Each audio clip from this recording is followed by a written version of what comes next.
അധ്യായത്തിന്റെ 14 വാക്യം തുടങ്ങി, അവൻ നമ്മുടെ സമാധാനം, അവൻ ഇരുപക്ഷത്തെയും ഒന്നാക്കി. ഏതാ ഇരുപക്ഷം? യഹൂദനും ജാതിയും. ഇന്ന് നമ്മുടെയൊക്കെ സമൂഹത്തിൽ നിലനിൽക്കുന്ന ജാതി വ്യവസ്ഥകളെക്കാട്ടിലും ഭയാനകമായിരുന്നു അന്ന് യഹൂദന് മറ്റ് ജാതികളുള്ള സമീപനം.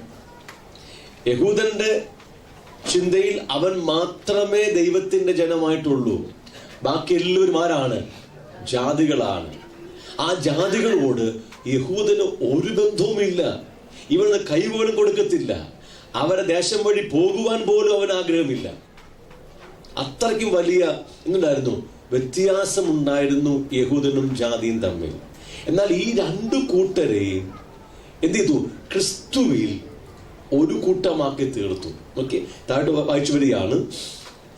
ഇരുപക്ഷത്തെയും ഒന്നാക്കി ചട്ടങ്ങളും കൽപ്പനകളുമായ ന്യായപ്രമാണം എന്ന ശത്രുത്വം തന്റെ ജഡത്താൽ നീക്കി വേർപാടിന്റെ നടുച്ചുവർ ഇടിച്ചു കളഞ്ഞത് സമാധാനം ഉണ്ടാക്കിക്കൊണ്ട് ഇരുപക്ഷത്തെയും തന്നിൽ ഒരു പുതു മനുഷ്യനാക്കി സൃഷ്ടിപ്പാനും ക്രൂശിന്മേൽ വെച്ച് ശത്രുത്വമില്ലാതാക്കി. അതിനാൽ ഇരുപക്ഷത്തെയും ഏക ശരീരത്തിൽ ദൈവത്തോട് നിരപ്പിപ്പാനും തന്നെ. നോക്കി, ഏക ശരീരത്തിൽ. ഞാൻ ശരീരത്തെ കുറിച്ച് പറഞ്ഞു വരിക, യേശുവിന്റെ ബോഡിയെ കുറിച്ച് പറഞ്ഞു വരിക. യഹൂദനും ജാതിയും തമ്മിൽ ശത്രുതയിലായിരുന്നു. ഓക്കെ, എന്നാൽ ഈ ഇരുപക്ഷത്തെയും തന്റെ ജഡശരീരത്തിൽ എന്താക്കി തീർത്തു? ഒന്നാക്കി തീർത്തു. എന്നിട്ട് ഇരുപക്ഷത്തെയും തന്നിൽ ഒന്നാക്കി ഒരു പുതുമനുഷ്യനാക്കിയിട്ട് തന്റെ ശരീരത്തിൽ ദൈവത്തോട് നിരപ്പിച്ചു. കണ്ടോ? ക്രൂശിൽ നടന്ന യേശുക്രിസ്തുവിന്റെ ബോഡിയിൽ നടന്ന ശുശ്രൂഷയെ കുറിച്ച് പറഞ്ഞു വരിക. ശത്രുതയിലായിരുന്ന യഹൂദനെയും ജാതിയെയും തന്റെ ശരീരത്തിൽ ഒന്നാക്കി തീർത്തു. എന്നിട്ട് അവരെന്താക്കി? ഒരു പുതുമനുഷ്യൻ. ഇവിടുത്തെ പുതുമനുഷ്യൻ ദൈവസഭയാണ്, അതിന്റെ മർമ്മം. എന്നിട്ട് ഈ രണ്ട് ഗ്രൂപ്പിനെയും തന്റെ ശരീരത്തിൽ എന്ത് ചെയ്തു? ദൈവത്തോട് നിരപ്പിച്ചു. അങ്ങനെ ദൈവത്തോട് രമ്യതപ്പെടുത്തണമെങ്കിൽ എന്തെല്ലാം മാറണം? പാപം മാറണം, പാപത്താൽ ഉണ്ടായ ശത്രുത്വം മാറണം, പാപത്തിന്റെ ശിക്ഷയും മാറണം. മാറണ്ടേ? ദൈവം നീതിമാനായതുകൊണ്ട് പാപത്തെ ശിക്ഷിച്ചല്ലേ പറ്റൂ? യെസ്. ആ പാപത്തെ എവിടെ ചുമത്തി? യേശുവിന്റെ ബോഡിയിൽ ചുമത്തിയിട്ട് നമുക്ക് തരേണ്ട ശിക്ഷ ആർക്ക് കൊടുത്തു? യേശുവിന് കൊടുത്ത് അവനെ തകർത്ത് കളഞ്ഞിട്ട് ആ ശരീരത്തിൽ യഹൂദനെയും ജാതിയും എന്ത് ചെയ്തു? സ്വർഗത്തോട്, ദൈവത്തോട് എന്ത് ചെയ്തു? നിരപ്പിച്ചു. എന്താ അർത്ഥം? ഇപ്പോൾ നമുക്ക് ശരിയായി ദൈവത്തോട് ബന്ധമുണ്ട്. നമ്മൾ ദൈവവുമായി ഐക്യതയിലാണ്, നമ്മൾ ദൈവവുമായി നിരപ്പിലാണ്, നമ്മൾ ദൈവവുമായി സമാധാനത്തിലാണ്. അത് നമ്മുടെ പ്രവൃത്തി കൊണ്ട് വന്നതാണോ? അല്ല. സ്വർഗത്തിലെ പിതാവാം ദൈവം തന്റെ പുത്രനിലൂടെ ചെയ്ത കാര്യമാണ്. ഇനി അത് മാറ്റാൻ ആർക്കെങ്കിലും പറ്റുമോ? പറ്റത്തില്ല. അതുകൊണ്ടാണ് പറഞ്ഞത്, ഇനി ദൈവത്തിനും മനുഷ്യനും ഇടയിൽ മധ്യസ്ഥം വഹിക്കാനോ അവരെ ഒന്നിപ്പിക്കുവാനോ ഒരു മനുഷ്യന്റെയും ആവശ്യമില്ലെന്ന് തിരുവചനം വ്യക്തമാക്കിയിരിക്കുന്നത്. അതാണ് എബ്രായ ലേഖനത്തിൽ ഇവിടെ പറഞ്ഞിരിക്കുന്നത്. 10-ാം അധ്യായം 19-ാം വാക്യത്തിൽ, അതുകൊണ്ട് സഹോദരന്മാരെ, യേശു തന്റെ ദേഹമെന്ന തിരശ്ശീലയിൽ കൂടി നമുക്ക് പ്രതിഷ്ഠിച്ച ജീവനുള്ള പുതുവഴിയായി ദൈവസന്നിധിയിലേക്ക് എന്തുണ്ട്? പ്രവേശനം. അപ്പോൾ ഈ യേശുവിന്റെ ശരീരം ഇപ്പോൾ നമുക്ക് എന്താണ്? ജീവനുള്ള പുതുവഴിയ. മറ്റൊരു പദവും കൂടി അവിടെ ഉണ്ട്. ദേഹമെന്ന തിരശ്ശീലയിൽ കൂടി നമുക്ക് പ്രതിഷ്ഠിച്ച ജീവനുള്ള പുതുവഴി. ഞാൻ പറഞ്ഞു, കൃപാസനത്തിന്റെ മുമ്പിൽ കൃപാസനത്തെയും അല്ലെങ്കിൽ അതിവിശുദ്ധ മന്ദിരത്തെയും വിശുദ്ധ മന്ദിരത്തെയും തമ്മിൽ വേർതിരിപ്പാൻ എന്തുണ്ട്? കട്ടിയേറിയ ഒരു തിരശ്ശീലയുണ്ട്. ആ തിരശ്ശീല യേശുവിന്റെ ശരീരത്തിന്റെ ഒരു നിഴലായി ഇവിടെ ചിത്രീകരിച്ചിരിക്കുക. കൃപാസനത്തിന്റെ മുമ്പിലുള്ള തിരശ്ശീല എന്താണ്? യേശു ക്രിസ്തുവിന്റെ ശരീരത്തിന്റെ ഒരു നിഴലായി ചിത്രീകരിച്ചിരിക്കുക. യേശുക്രിസ്തു ജീവനെ വെടിഞ്ഞപ്പോൾ ഈ തിരശ്ശീല എന്ത് ചെയ്തു? മുകൾ തൊട്ട് അടിവരെ രണ്ടായിട്ട് അങ്ങ് കീറിക്കളഞ്ഞു എന്ന് പറയുന്ന പോലെ യേശുവിന്റെ ശരീരത്തെ തകർത്തു കഴിഞ്ഞപ്പോ ആ തകർക്കപ്പെട്ട ശരീരം എന്താണ്? നമുക്കൊരു പുതുവഴിയായി തീർന്നു. തിരശ്ശീല കീറി, അവന്റെ ശരീരം കീറി നമുക്ക് എന്തുണ്ടാക്കി തന്നു? ഒരു പുതുവഴി തന്നു. അതുകൊണ്ട് ഏത് സമയത്തും നമുക്ക് ധൈര്യത്തോടെ കൃപാസനത്തിലേക്ക് കടന്നു വരാം. ഇനി ആരുടെയും മധ്യസ്ഥത നമുക്ക് ആവശ്യമില്ല. ഇതാണ് കർത്തൃമേശയിൽ അപ്പം നുറുക്കുന്നതിന്റെ അർത്ഥം. എനിക്കറിയാം ഞാൻ ഇവിടെ തൊട്ടാൽ പ്രയാസമുണ്ടാകുന്നതൊക്കെ, എങ്കിലും അല്പം കാര്യം മാത്രം പറയുക. എന്തുവാ അപ്പം നുറുക്കലിന്റെ അർത്ഥം? അവിടെ എന്തോ നാം വിളിച്ചു പറയുന്നത്? അപ്പം നുറുക്കൽ യേശുവിന്റെ ശരീരത്തെ കാണിക്കുക. അപ്പം യേശുവിന്റെ ശരീരത്തെ കാണിക്കുന്നതാണ്, അല്ലെ? അതിന്റെ സിമ്പലാണ്, യേശുവിന്റെ ബോഡിയുടെ സിമ്പലാണ്. നാം ഈ അപ്പം നുറുക്കുമ്പോൾ എന്താ പറയുന്നത്? 2000 കൊല്ലങ്ങൾക്ക് മുമ്പ് പിതാവാം ദൈവം എൻ്റെ പാപം യേശുവിന്റെ ശരീരത്തിന്മേൽ ചുമത്തി, യേശു അവന്റെ ശരീരത്തിന്മേൽ എൻ്റെ പാപവും ചുമന്നുകൊണ്ട് ക്രൂശിന്മേൽ കയറി. ദൈവം യേശുവിനെ ക്രൂശിൽ പാപമാക്കി പാപത്തിന്റെ സ്ഥാനത്ത് കണ്ട് എന്നെ ന്യായം വിധിക്കേണ്ട ന്യായം വിധി ആരംഭിൽ കൊടുത്തു, യേശുവിന്റെ ബോഡിയിൽ കൊടുത്ത് അവനെ തകർത്ത് കളഞ്ഞു. ആ ശരീരത്തിലൂടെ എന്നെ എന്ത് ചെയ്തു? സ്വർഗവുമായിട്ട് നിരപ്പിച്ചു. എൻ്റെ പാപം മാറിപ്പോയി, പാപത്തിന്റെ ശിക്ഷയും മാറിപ്പോയി.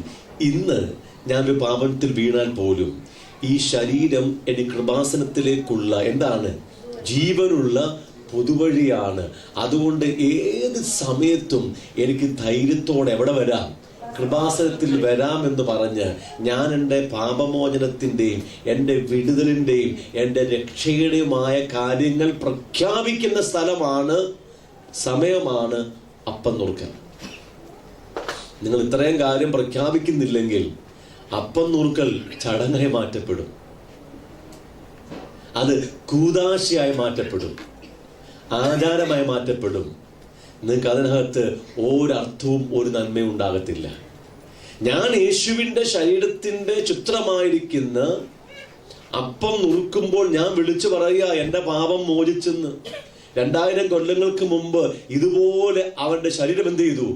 ദൈവം എനിക്ക് വേണ്ടി നുറുക്കിയിട്ട് എന്റെ ശിക്ഷ അവന് കൊടുത്തിട്ട് എന്നെ സ്വർഗവുമായി നിരപ്പിച്ചു. ഇപ്പോൾ എനിക്ക് ഈ ശരീരം മുഖാന്തരം പിതാവുമായിട്ട് എന്തുണ്ട്? ശരിയായ ബന്ധമുണ്ടെന്ന്. അതാ അപ്പം നുറുക്കലിന്റെ അർത്ഥം. അതാണ് മരണത്തെ പ്രസ്താവിക്കുക എന്നതിന്റെ അർത്ഥവും. ബാക്കി ഒന്നും എടുത്തു കാണിക്കാൻ സമയമില്ല. നാം അവന്റെ മരണത്തെ തെളിയിക്കുകയാണ്. അവൻ മരിച്ചു എന്നതിന്റെ തെളിവാണ് കർത്തൃമേശയിലെ അപ്പം നുറുക്കൽ.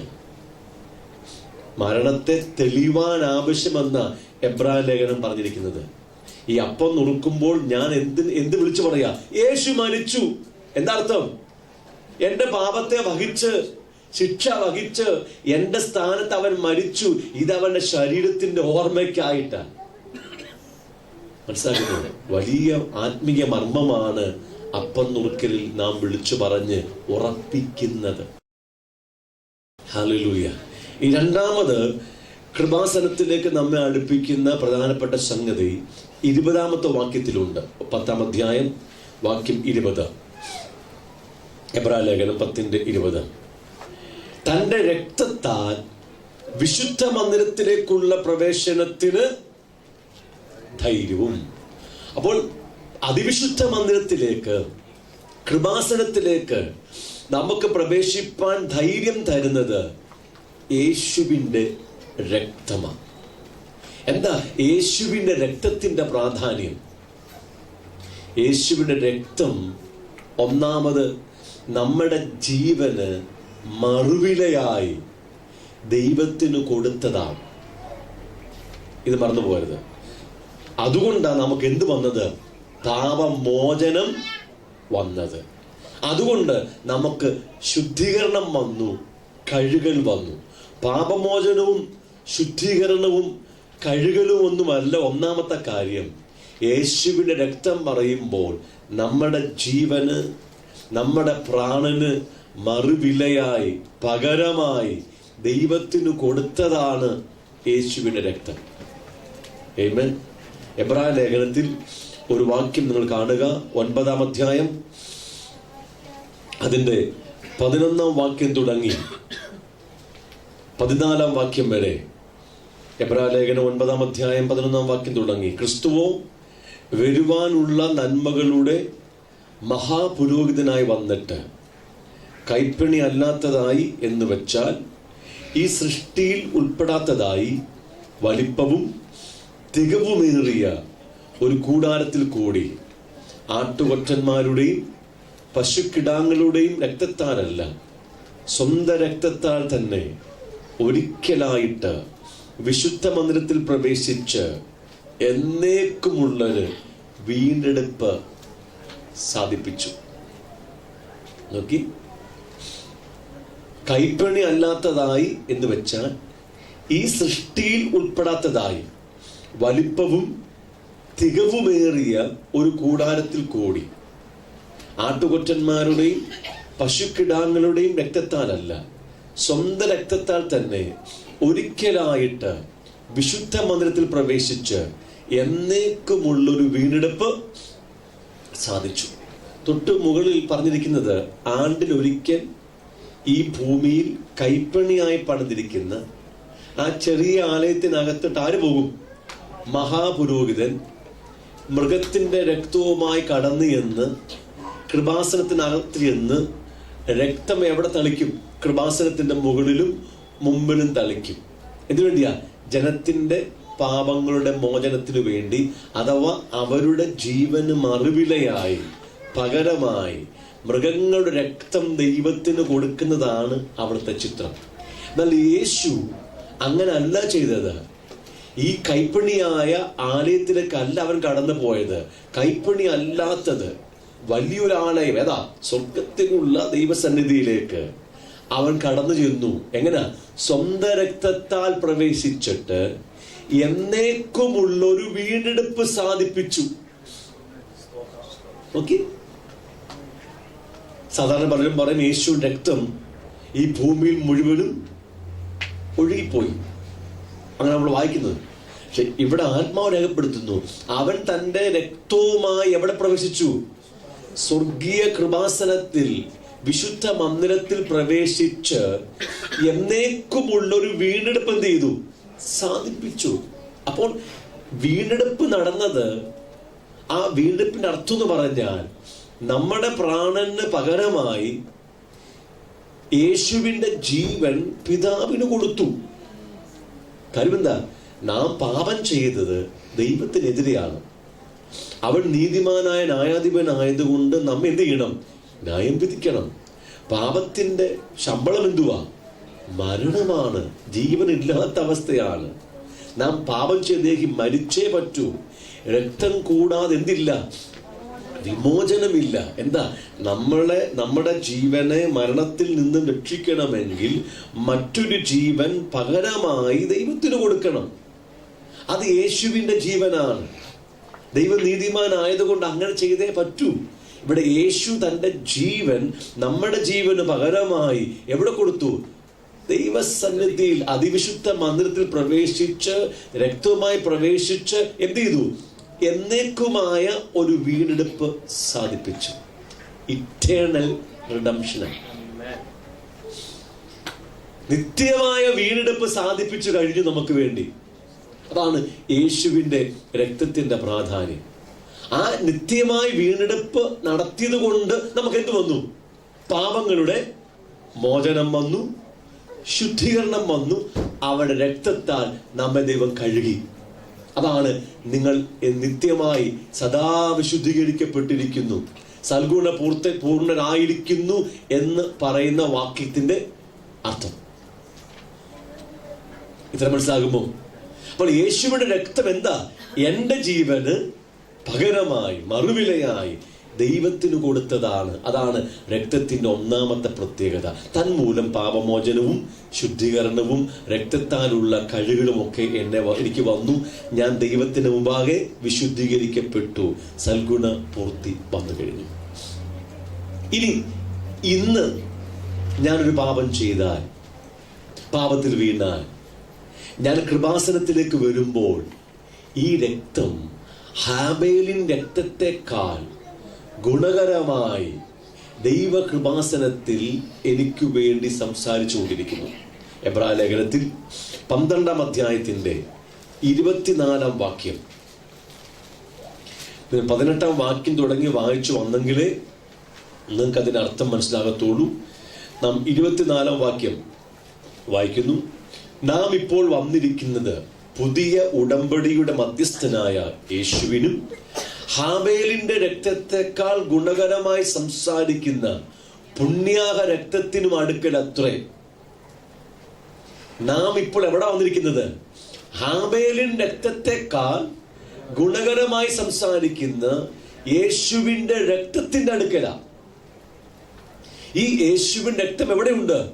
ദൈവകൃപാസനത്തിലുണ്ട്. എന്താ രക്തത്തിന്റെ അർത്ഥം? ജീവനാണ്. നമ്മുടെ ജീവന് പകരമായി കൊടുത്ത യേശുവിന്റെ ജീവനാണ്. നാം ഒരു പാപത്തിൽ വീഴുമ്പോൾ പാപമോചനത്തിനായി കൃപാസനത്തിൽ വരുമ്പോൾ ഈ യേശുവിന്റെ രക്തം ഹാബേലിൻ രക്തത്തെക്കാൾ ഗുണകരമായി നമുക്ക് വേണ്ടി എന്ത് ചെയ്യുന്നു? സംസാരിക്കുന്നു. എന്താ ഹാബേലിൻ രക്തം സംസാരിക്കുന്നത്? തൻ്റെ പ്രാണന്റെ പ്രതികാരത്തിനു വേണ്ടിയാ, അല്ലേ? ഈ ഭൂമിയിൽ ചൊരിയപ്പെട്ട എല്ലാ രക്തവും ദൈവത്തോട് നിലവിളിക്കുന്നുണ്ട്. അതുകൊണ്ട് രക്തപാതകം അരുത് എന്ന് പുസ്തകം പറഞ്ഞിരിക്കുന്നത്. ദൈവം ന്യായം വിധിക്കുന്ന ഒരു പ്രത്യേക പാപമാണെന്ത്? കൊലപാതകം, രക്തപാതകം. എന്താണ്? ഈ ഭൂമിയിൽ ചൊരിയപ്പെടുന്ന സകല രക്തവും തങ്ങളുടെ പ്രാണന്റെ പ്രതികാരത്തിനായി എന്ത് ചെയ്യുന്നു? ദൈവത്തോട് നിലവിളിക്കുന്നു. എന്നാൽ ഒരേ ഒരു രക്തം, യേശുവിന്റെ രക്തം, നമ്മുടെ പാപമോചനത്തിനായി ഇന്നും ദൈവസന്നിധിയിൽ സംസാരിച്ചു കൊണ്ടിരിക്കുന്നു. അതുകൊണ്ട് ധൈര്യത്തോടെ കൃപാസനത്തിലേക്ക് അടുത്തു വരുവാൻ നമുക്ക് അവകാശം ലഭിക്കുകയാണ്. ഒന്ന്, യേശുവിന്റെ ശരീരം പുതുവഴിയായി നമുക്ക് കൃപാസനത്തിലേക്കുണ്ട്. 2, ഹാബേലിൻ രക്തത്തെക്കാൾ ഗുണകരമായി സംസാരിക്കുന്ന യേശു കർത്താവിന്റെ രക്തം കൃപാസനത്തിൽ ഉള്ളതുകൊണ്ട് നമുക്ക് ധൈര്യത്തോടെ എവിടെ വരാം? ദൈവം മുമ്പാകെ വന്ന് നമ്മുടെ പാപങ്ങൾ ഏറ്റുപറഞ്ഞ് ശുദ്ധീകരണം പ്രാപിക്കാം. കരുതാ, ഈ രക്തം നമുക്ക് വേണ്ടിയാണ് അവിടെ കൊടുത്തിരിക്കുന്നത്. നോക്കിയേ, വർഷത്തിൽ ഒരിക്കൽ ഇസ്രായേൽ മക്കൾക്ക് മഹാപാപപരിഹാര ദിനമുണ്ട്. ഓക്കെ, അന്ന് പുരോഹിതൻ യാഗം അർപ്പിച്ച് യാഗരക്തം എന്ത് ചെയ്തു? കൃപാസനത്തിന്മേൽ തളിച്ചു. ഇനി ആ ഒരു വർഷം അവർക്ക് എന്തില്ല? പാപത്തിന്റെ ശിക്ഷാവധിയില്ല. കരുത, ഓൾറെഡി രക്തം അവിടെ, ജീവൻ അവിടെ കൊടുത്തത് കൊണ്ട് ആ ഒരു വർഷം അവർക്ക് എന്തുണ്ട്? ദൈവം മുമ്പാകെ വിടുതലുണ്ട്. അടുത്ത വർഷം ഇത് ചെയ്യണത് മാത്രമേ ഉള്ളൂ. എന്നാൽ യേശുവിന്റെ രക്തം കൊടുത്തിട്ട് നിത്യമായ ഇറ്റേണൽ റിഡംഷനാണ് തന്നിരിക്കുന്നത്. ഇനി ഒരു രക്തത്തിന്റെ ആവശ്യമില്ല, ഇനി ഒരു യാഗത്തിന്റെ ആവശ്യമില്ല. അതുകൊണ്ട് തന്നെ ഞാൻ എൻ്റെ ജീവിതത്തിൽ പാപം വരുമ്പോൾ എനിക്ക് ധൈര്യത്തോടെ അവിടെ വരാം, കൃപാസനത്തിൽ വരാം, വന്ന് പാപത്തിന്റെ മോചനത്തിനായി പ്രാർത്ഥിക്കാം. ദൈവം എൻ്റെ പാപം മോചിച്ചിരിക്കും. ഓർക്കണമേ, ഈ പഠിപ്പിക്കലൊന്നും എന്തല്ല, പാപം ചെയ്യുവാനുള്ള ലൈസൻസ് അല്ല. അത് അറിഞ്ഞിരിക്കണം. വല്ല വിധേനയും വിശുദ്ധിയിൽ വളരാൻ ശ്രമിക്കുമ്പോൾ ജീവിതത്തിൽ അടിക്കടി പാപം വന്ന് കുറ്റബോധത്തിൽപ്പെട്ട് വീണ്ടും പാപത്തിന്റെ ചെളിയിൽ കിടന്ന് ഉരുളാതിരിക്കണമെങ്കിൽ നിങ്ങൾക്ക് ഈ ശരിയായിരിക്കുന്ന പഠിപ്പിക്കൽ ആവശ്യമാണ്. ഞാൻ പറഞ്ഞല്ലോ, നിങ്ങൾ വീണ്ടും ജനിച്ചാൽ ഏറ്റവും വലിയ പ്രത്യേകത എന്തുവാ? വിശുദ്ധിക്ക് വേണ്ടിയുള്ളൊരു ദാഹമാണ്. പക്ഷെ പുറത്തെന്തുണ്ടാകും? നിരന്തരം പാപം വരുമ്പോൾ നമ്മുടെ മനസാക്ഷി മലിനമായി ദൈവകൃപയിൽ നിന്നും പുറകോട്ട് പോകാതിരിക്കണമെങ്കിൽ ദൈവം യേശുവിന്റെ ക്രൂശിൽ നമുക്ക് വേണ്ടി ചെയ്തു വെച്ചിരിക്കുന്ന ഇത്തരം ആത്മീയ കാര്യങ്ങളെ കുറിച്ച് അറിവുണ്ടാകണം. എങ്കിൽ മാത്രമേ പാപത്തെ അപ്പോഴപ്പോൾ കൈകാര്യം ചെയ്ത് ദൈവകൃപയിൽ നമുക്ക് വളരാൻ പറ്റുകയുള്ളൂ. ഞാൻ അടുത്തൊരു ക്ലാസ് എടുക്കുമ്പോൾ വ്യക്തമാക്കും, ഇനി പാപം ചെയ്യരുത്. ഞാൻ വ്യക്തമായി പഠിപ്പിക്കും, ഇനിമേൽ പാപം ചെയ്യരുത്. പാപത്തെ ജയിക്കണമെന്ന് പിന്നീട് പഠിപ്പിക്കും. പക്ഷെ ഇത് ഇപ്പോൾ അറിഞ്ഞിരിക്കണം, പാപം വന്നാൽ അതിനെ എങ്ങനെ കൈകാര്യം ചെയ്യണം. പാപവുമായി ജീവിക്കേണ്ട ആവശ്യമില്ല. തൽസമയത്ത് ധൈര്യത്തോടെ അവിടെ വരണം, കൃപാസനത്തിൽ. ഇനി മൂന്നാമത്തെ സംഗതി, നമ്മെ കൃപാസനത്തോട് ധൈര്യത്തോടെ അടുപ്പിക്കുന്ന മൂന്നാമത്തെ കാര്യം 21 വാക്യം. ദേവാലയത്തിന്മേൽ ഒരു മഹാപുരോഹിതനും നമുക്കുള്ളത് കൊണ്ട്. എന്താണ്? ദേവാലയത്തിന്മേൽ എന്തുണ്ട്? ഒരു മഹാപുരോഹിതൻ നമുക്കുണ്ട്. ആമേൻ. അതാരാ? യേശുക്രിസ്തുവാ. ഒന്ന്, അവന്റെ ശരീരം തകർക്കപ്പെട്ട് പ്രതിഷ്ഠിച്ച ജീവനുള്ള പുതുവഴി. 2, എന്താണ്? യേശുവിന്റെ രക്തം. 3, യേശുവെന്ന മഹാപുരോഹിതൻ നമുക്കെവിടെയുണ്ട്? കൃപാസനത്തിൽ പിതാവിന്റെ വലത്തു ഭാഗത്ത് നമുക്ക് വേണ്ടി പക്ഷവാദം ചെയ്തുകൊണ്ടിരിക്കുന്നു. അതുകൊണ്ട് നിങ്ങൾക്ക് ധൈര്യത്തോടെ എവിടെ വരാം? കൃപാസനത്തിൽ വരാം. വാക്യങ്ങൾ കണ്ടുകൊള്ളുക. എബ്രായ ലേഖനം 7-ാം അധ്യായത്തിന്റെ 25-ാം വാക്യം. 7:25. അതുകൊണ്ട് താൻ മുഖാന്തരമായി ദൈവത്തോട് അടുക്കുന്നവർക്ക് വേണ്ടി പക്ഷവാദം ചെയ്യുവാൻ സദാ ജീവിക്കുന്നവനാകിയാൽ അവരെ പൂർണ്ണമായി രക്ഷിപ്പാൻ അവൻ പ്രാപ്തനാകുന്നു. താൻ മുഖാന്തരം ദൈവത്തോട് അടുക്കുന്നവർക്ക്. അവിടെ വ്യക്തമാണ്, ദൈവത്തോട് അടുക്കുവാനായിട്ട് മറ്റൊരു മുഖാന്തരങ്ങളും ഇല്ല, യേശു മാത്രമേ ഉള്ളൂ. അവൻ മുഖാന്തരം എന്താ? അവൻ ക്രൂശിലെല്ലാം നിവർത്തിച്ചു കഴിഞ്ഞല്ലോ. ഇനി അവൻ മുഖാന്തരം ദൈവത്തോട് അടുത്തു വരുന്നവർക്ക് വേണ്ടി അവൻ എന്ത് ചെയ്യുന്നു? പക്ഷവാദം ചെയ്യുന്നു. ഞാൻ പറഞ്ഞു കഴിഞ്ഞല്ലോ, പിതാവാം ദൈവത്തിന് മാറ്റമൊന്നുമില്ല. പാപത്തിന്റെ കാര്യത്തിൽ അവനെന്തില്ല? യാതൊരു മാറ്റവും ഇല്ല. പഴയ ഉടമ്പടിയിൽ പാപത്തോട് അവൻ എത്രമാത്രം ക്രോധമുണ്ടോ അത്രമാത്രം ക്രോധം എവിടെയുണ്ട്? പുതിയ ഉടമ്പടിയിലുമുണ്ട്. പാപത്തോട് ദൈവത്തിന് വിട്ടുവീഴ്ചയില്ല. അവൻ അതിപരിശുദ്ധനാണല്ലോ. അവൻ നീതിമാനായതുകൊണ്ട് പാപത്തെ ന്യായം വിധിക്കണമല്ലോ. പക്ഷേ നമ്മുടെ പാപത്തെ ഓൾറെഡി യേശുക്രിസ്തുവിൽ ന്യായം വിധിച്ചതുകൊണ്ട്, ശിക്ഷിച്ചതുകൊണ്ട് അവൻ യേശുക്രിസ്തുവിന്റെ പക്ഷവാദം നിമിത്തം നമ്മളെന്ത് ചെയ്യാണ്? വിടുവിക്കുന്നു എന്ന് മാത്രമേ ഉള്ളൂ. അതുകൊണ്ട് യേശു നമുക്ക് വേണ്ടി എന്ത് ചെയ്യുന്നു? സദാ പക്ഷവാദം ചെയ്യുന്നു. റോമാലേഖനം 8-ാം അധ്യായത്തിന്റെ 34-ാം വാക്യം കൂടെ നോക്കുക. റോമാലേഖനം 8-ാം അധ്യായം 34-ാം വാക്യം.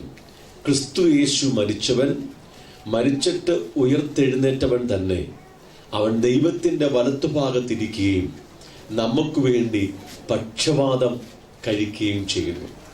നാം എപ്പോഴൊക്കെ ദൈവത്തിന് മുമ്പാകെ വരുമോ, പാപമേറ്റു പറയാൻ വരുമോ, ആ സമയത്തെല്ലാം അവൻ നമുക്ക് വേണ്ടി എന്ത് ചെയ്യുന്നു? പക്ഷവാദം കഴിക്കുന്നു. അതാണ് അവൻ മഹാപുരോഹിതനായി നമുക്ക് വേണ്ടി കൃപാസനത്തിൽ ഉണ്ട്. ധൈര്യത്തോടെ നമുക്ക് എവിടെ വരാം? കൃപാസനത്തിന് അടുത്ത് വരാം. ഏത് സമയത്തും അടുത്ത് വരാം. ഒരു വാക്യം കൂടെ കാണിച്ചിട്ട് ഞാൻ ഈ ഭാഗം അവസാനിപ്പിക്കും.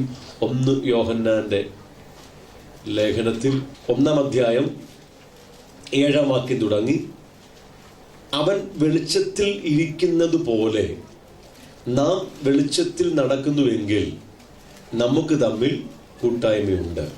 അവന്റെ പുത്രനായ യേശുവിന്റെ രക്തം സകല പാപവും പോക്കി നമ്മെ ശുദ്ധീകരിക്കുന്നു. നമ്മുടെ പാപം പോക്കി ശുദ്ധീകരിപ്പാൻ യേശുവിന്റെ രക്തത്തിന് മാത്രമേ കഴിയൂ. നിങ്ങൾ വേറെ ആരോട് പോയി പാപമേറ്റു പറഞ്ഞാലും ആർക്കും നിങ്ങളുടെ പാപത്തെ നീക്കുവാൻ കഴിയത്തില്ല. പിന്നെ ആർക്കേ പറ്റത്തുള്ളൂ? യേശുവിന്റെ രക്തത്തിന്. താഴോട്ട് നമുക്ക് പാപമില്ല എന്ന് നാം പറയുന്നുവെങ്കിൽ നമ്മെ തന്നെ വഞ്ചിക്കുന്നു, സത്യം നമ്മിലില്ലാതെയായി. ഈ ലേഖനം എഴുതി വച്ചിരിക്കുന്നത് ദൈവമക്കൾക്ക് വേണ്ടിയാണ്. നിങ്ങൾ രക്ഷിക്കപ്പെട്ടതുകൊണ്ട് പാപമില്ലെന്ന് പറഞ്ഞാൽ എന്താണ്? നാം കള്ളം പറയുക, നമ്മെ തന്നെ എന്ത് ചെയ്യാണ്? വഞ്ചിക്കുക. സത്യം നമ്മിൽ ഇല്ല. നിങ്ങൾ അങ്ങനെ ആകരുത്. നമ്മുടെ ജീവിതത്തിൽ പാപമുണ്ടെന്ന് അറിഞ്ഞിരിക്കണം. നിരന്തരം പാപം വരുന്നുണ്ടെന്ന് അറിഞ്ഞിരിക്കണം.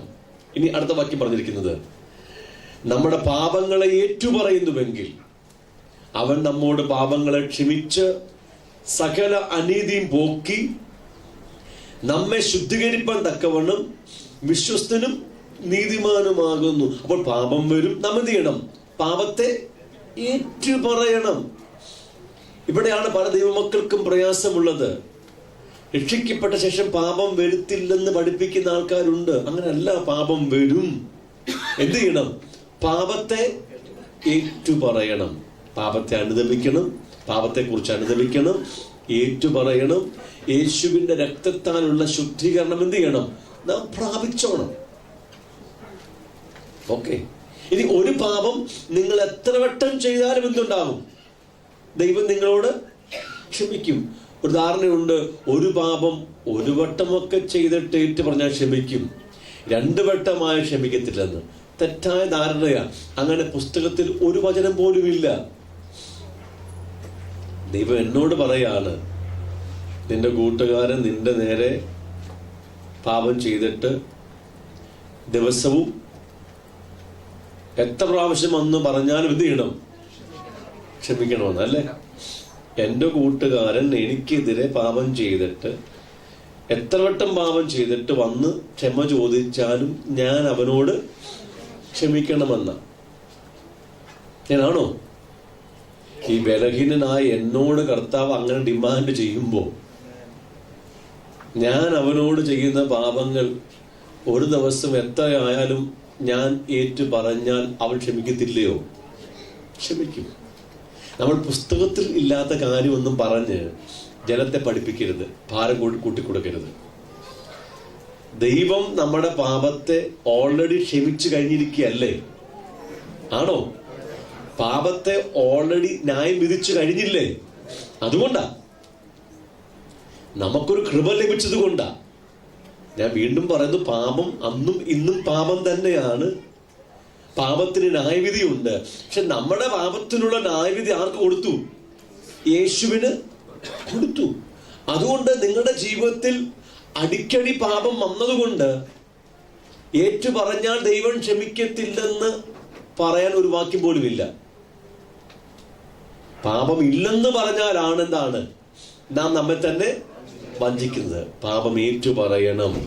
അവൻ നമ്മുടെ പാപങ്ങളെ ക്ഷമിച്ച് നമ്മളെ ശുദ്ധീകരിപ്പാൻ തക്കവണ്ണം വിശ്വസ്തനും നീതിമാനുമാ. ഇത്ര വ്യക്തമായിട്ടല്ലേ പുസ്തകം പറഞ്ഞിരിക്കുന്നത്? ഞാൻ പറഞ്ഞല്ലോ, നിങ്ങൾ അങ്ങനെ ചില ദിവസങ്ങളിൽ പാപത്തിൽ വീണ് കിടന്നാലും അല്പം കഴിയുമ്പോൾ ഓരോ പാപത്തെ നിങ്ങൾ ജയിക്കാൻ തുടങ്ങും. ആമേൻ. ഇന്നലെ ചെയ്ത പല പാപങ്ങളും ഇന്നില്ലല്ലോ. അല്ലെങ്കിൽ 10 വർഷം മുമ്പ് തുടർമാനമായി അങ്ങ് വീണ പല പാപങ്ങളും ഇന്നുണ്ടോ? നിങ്ങൾ ജയിച്ചില്ലേ? യെസ്. അതിനുവേണ്ടിയാ പരിശുദ്ധാത്മാവിനെ നമ്മുടെ അകത്ത് വെച്ചിരിക്കുന്നത്. പാപത്തെ ജയിക്കാൻ വേണ്ടിയാ. ആ ഒരു കാലയളവിൽ നിങ്ങൾ നിരന്തരമായ പാപത്തിൽ വീഴുന്നൊരു കാലഘട്ടം ഉണ്ടായിരിക്കും. കാര്യമെന്താ? ഈ പാപങ്ങളൊക്കെ അകത്ത് തന്നെ ഇരിപ്പുണ്ട്. അകത്ത് ശത്രു ഉണ്ടെങ്കിൽ വേഗം വീഴും. അതാ മുറുകെ പറ്റുന്ന പാപം. അതെവിടെ തന്നെ ഉണ്ട്? നമ്മുടെ ക്യാരക്ടറിൽ, നമ്മുടെ ജന്മ സ്വഭാവത്തിനകത്തുള്ളത് കൊണ്ട് നിരന്തരം പാപത്തിൽ വീഴുന്ന സ്വാഭാവികമാണ്. ആ സമയത്ത് അപ്പോഴപ്പോൾ വന്ന് ഏറ്റു പറഞ്ഞ് എന്ത് ചെയ്യണം? ശുദ്ധീകരണം പ്രാപിച്ചോണം. അല്പം കഴിയുമ്പോൾ നിങ്ങൾ പോലും അറിയാതെ ഈ പാപത്തിന്റെ മേൽ നിങ്ങളങ്ങ് ജയാളിയായിത്തീരും. അങ്ങനെ നമ്മൾ ഘട്ടം ഘട്ടമായി ഓരോ പാപത്തിന്റെ മേൽ എന്ത് ചെയ്യും? ജയമെടുക്കും. ആമേൻ. പക്ഷെ ഇന്ന് പാപം വരുമ്പോൾ കുറ്റബോധത്തിൽ കിടക്കേണ്ട ആവശ്യമില്ല. ധൈര്യത്തോടെ അവിടെ വരണം. കൃപാസനത്തിൽ വന്ന് അതിന് ദൈവത്തിന്റെ മുമ്പാകെ ഏറ്റു പറഞ്ഞ് എന്ത് ചെയ്യണം? വിശുദ്ധീകരണം പ്രാപിച്ചോണം. നാം പാപം ചെയ്തിട്ടില്ല എന്ന് പറയുന്നുവെങ്കിൽ അവനെ അസത്യവാദിയാക്കുന്നു, അവന്റെ വചനം നമ്മിൽ ഇല്ലാതെയായി. ആരും പറയരുത് പാപം ചെയ്തിട്ടില്ലെന്ന്. പറഞ്ഞാൽ അവനെ അസത്യവാദിയാക്കുന്നു, നമ്മിൽ എന്തില്ല? അവന്റെ വചനമൊന്നും ഇല്ല. ഇനി 2-ാം അധ്യായം, എൻ്റെ കുഞ്ഞുങ്ങളെ, നിങ്ങൾ പാപം ചെയ്യാതിരിപ്പാൻ ഞാൻ ഇത് നിങ്ങൾക്ക് എഴുതുന്നു. ഉപദേശം. ഇത്രയും കാര്യം പറഞ്ഞത് എന്തിനു വേണ്ടിയല്ല? പാപം ചെയ്യാൻ വേണ്ടിയല്ല, പാപം ചെയ്യാതിരിപ്പാനാണ് ഇത്രയും കാര്യം പറഞ്ഞിരിക്കുന്നത്. ഇതാ പുസ്തകത്തിന്റെ ഉപദേശം. മനസ്സിലാകുമോ? നിങ്ങൾ പാപം ചെയ്യാതിരിപ്പാൻ വേണ്ടിയാണ് ഞാൻ ഇത് എഴുതി വച്ചിരിക്കുന്നത്. ഒരുത്തൻ പാപം ചെയ്തുവെങ്കിലോ, കണ്ടോ, പാപം ചെയ്യരുത്, പാപം ചെയ്യാതിരിപ്പാൻ വേണ്ടിയാണ് ഞാനത് എഴുതുന്നത്. എന്നാൽ ഒരുത്തൻ പാപം ചെയ്തുവെങ്കിലോ, പാപം ചെയ്തുവെങ്കിലോ എന്താണ്? യേശുക്രിസ്തു എന്ന നീതിമാനായ യേശുക്രിസ്തു എന്ന കാര്യസ്ഥൻ നമുക്ക് പിതാവിന്റെ അടുക്കലുണ്ട്. നമുക്കൊരു കാര്യസ്ഥൻ, ഒരു അഡ്വക്കേറ്റ്, പക്ഷവാദം ചെയ്യുന്ന യേശു നമുക്ക് എവിടെയുണ്ട്? പിതാവിന്റെ അടുക്കലുണ്ട്. അവൻ നമ്മുടെ പാപങ്ങൾക്ക് പ്രായശ്ചിത്തമാകുന്നു. നമ്മുടേതിന് മാത്രമല്ല, സർവ്വലോകത്തിന്റെ പാപത്തിനും തന്നെ. ഇപ്പൊ വ്യക്തമായിട്ട് പറയുന്നു, ദൈവസഭയുടെ പാപവും സർവ്വലോകത്തിന്റെ പാപവും. ശരിയാണ്. നമ്മുടെ പാപത്തിന് അവനെന്താണ്? പ്രായശ്ചിത്തമാണ്. അവൻ ഓൾറെഡി പ്രായശ്ചിത്തമായിട്ടുണ്ടല്ലോ. അവന്റെ ശരീരം കൊടുത്ത്, രക്തം കൊടുത്ത് അവൻ പരിഹാരം വരുത്തിക്കഴിഞ്ഞു. അവൻ പ്രായശ്ചിത്തമാണ് നമ്മുടെ പാപത്തിന്. നമ്മുടെ പാപത്തിന് മാത്രമല്ല, സർവ ലോകത്തിന്റെ പാപത്തിന്. അതുകൊണ്ട് ഈ യേശുക്രിസ്തു എന്ന കാര്യസ്ഥൻ, ഈ അഡ്വക്കേറ്റ്, പിതാവിന്റെ മുമ്പാകെ ഏത് സമയത്തും നമുക്ക് വേണ്ടി പക്ഷവാദം ചെയ്യുന്നത് കൊണ്ട് നമ്മൾ പാപത്തിൽ വീണാൽ നമുക്ക് ധൈര്യത്തോടെ കൃപാസനത്തിന്റെ അടുക്കൽ വരാം. എപ്പോഴാ? തൽസമയത്ത്. ഞാൻ വീണ്ടും പറയുന്നു, പാപം ഏറ്റു പറയുന്നത് എപ്പോൾ പാപത്തിൽ വീണോ അപ്പോഴാണ്. അടുത്ത മാസം നടക്കുന്ന കുംഭസാരത്തിലോ കർത്തൃമേശയുടെ മുമ്പാകെയോ അടുത്ത ഞായറാഴ്ച സഭാഹോളിൽ പോയിട്ടൊന്നും അല്ല പാപമേറ്റു പറയുന്നത്. രാത്രി കിടക്കാൻ പോകുമ്പോഴും അല്ല പാപമേറ്റു പറയുന്നത്. എപ്പോൾ പാപത്തിൽ വീണോ അപ്പോൾ തന്നെ നിങ്ങൾ പാപമേറ്റു പറയണം. പാപത്തിൽ വീണു എന്ന് എങ്ങനെ തിരിച്ചറിയാം? നിങ്ങളുടെ അകത്ത് ആത്മനിറവ് അങ്ങ് നഷ്ടപ്പെടും, നിങ്ങളുടെ അകം ബലഹീനമാകും, ദൈവ സമാധാനം നഷ്ടപ്പെടും. അപ്പോൾ തന്നെ നിങ്ങൾക്ക് ബോധം വന്നു, എന്താണ്? ഞാൻ ആത്മനിറവ് നഷ്ടപ്പെട്ടവനായി തീർന്നു, എൻ്റെ അകത്ത് പാപം വന്നു, ഞാൻ ജഡത്തിൽ പ്രവർത്തിച്ചു, ജഡത്തിൽ സംസാരിച്ചു, ജഡത്തിൽ ഇടപെട്ടു. അവിടെ നിൽക്കണം. ആ ശൂന്യതയിൽ മുന്നോട്ട് പോകരുത്. നിറവില്ലാതെ മുന്നോട്ട് പോയാൽ പിന്നെ അപകടം വരും. നിങ്ങൾ പോലും അറിയാതെ അധികമായി നിങ്ങൾ ആത്മീയ ജീവിതത്തിൽ ഞെരുങ്ങിക്കൊണ്ടിരിക്കും. ഇങ്ങനെയാണ് അനേകം മക്കൾ ദൈവകൃപയിൽ നിന്നും വീണ് കിടക്കാൻ കാരണം. അവർക്ക് ഗൗരവമുള്ള ഒരു ആത്മീയ ജീവിതം നയിപ്പം കഴിയുന്നില്ല. എന്താ കാരണം? ശരിയായിരിക്കുന്ന ഉപദേശം ലഭിക്കാത്തത് കൊണ്ടാണ്. പാപത്തിൽ വീണ ക്ഷണത്തിൽ ദൈവാത്മാവിൽ നിന്നും പാപബോധം ലഭിച്ചിരിക്കും. വ്യക്തമാകുന്നുണ്ടോ? ഇനി നിങ്ങൾ ഈ ആത്മനിറവിൽ അല്ലാഞ്ഞത് കൊണ്ട് ഈ പാപത്തെക്കുറിച്ചുള്ള ബോധമൊന്നും വന്നില്ല എന്ന് വരാൻ സാധ്യതയുണ്ട്. അത് നോർമൽ ക്രിസ്ത്യ ജീവിതം ഒന്നും അല്ല.